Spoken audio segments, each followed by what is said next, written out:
jirto marka baaqa qayla dhaanta waxaan u dirayaa ra'iiska waddanka oo ah Muuse Biixi Cabdi waddanku waxa uu la gariirayaa waa dulmi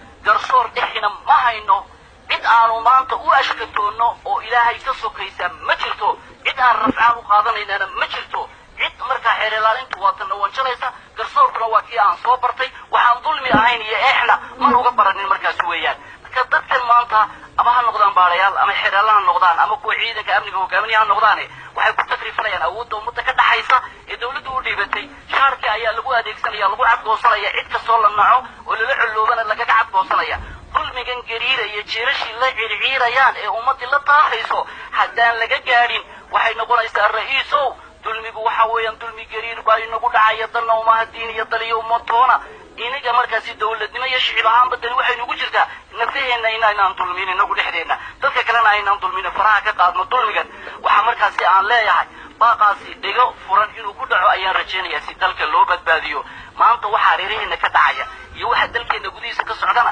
ninna loo sheegi maayo nin ragi waa ogyahay nacasna loo sheegi maayo dulmigana cidhi xumaantiisa daalimku muruga ayuu dhexlayaa markaasi maali dhaalimiina min xamiimin walaa shafiici yudaac ilaahay baa uga dhaartay daalim hadduu dulmi sameeyo dhammaan daalimiin sokeeye male gacal male u gargaaraya cid ilaahay agtiisa qiyaamaha uga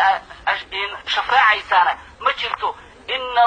dulma dulumaad yowma alqiyaama sida rasuulku xadiis saxiix muslim ku sheegay dulmigu mugdiyo udcuruu noqonaya markaasi qofku maalinta qiyaamaha uu dhex galo markaasi weya adduunyadana caaqibo xun iyo dacar baa markaa laga dhadhabiya shaacir baa hore uga gebiyo wuxuu yidhi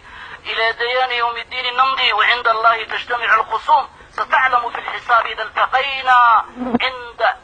غدا عند الإله مر المروم إنه حتى هلكن اسكو دلمني waxaynu u tagi doonaa ilaaha abaaliyaha maalinta jazaaga abaalmarinta ayaynu markaas u tagi doonaa agtiisana lagu kulmi daalimkii wax dulmiyey iyo kii la dulmiyey qaalib iyo maqluuba maalinta halkaasa maxkamadda cadaaladda ilaahay hortiisa lagu kala baxaya wanaad ogaan doontaa xisaabta maalinta aynu kulanna ilaahay agtiisa cidda markaa canaantiyo eedu ay fuuli doonto waxaan hadalkayga ku soo khatimayaa weer suugaana oon walaalahayga oo dhan u dirayo waxaanan leeyahay aadan sunna wuxuu leeyahay markii nacab igu gaylamee gantaaluhu gees walbaba markay iiga soo gudbeen mageliyaad baan fadhiyey geed iyo mahmaahda guunka ah barkaybaa kugu gantanee godimo iima goyn karteen kuwaan gacal moodi jiray markay hurka ii soo gurteen gabraha miyaa gacan sarrayn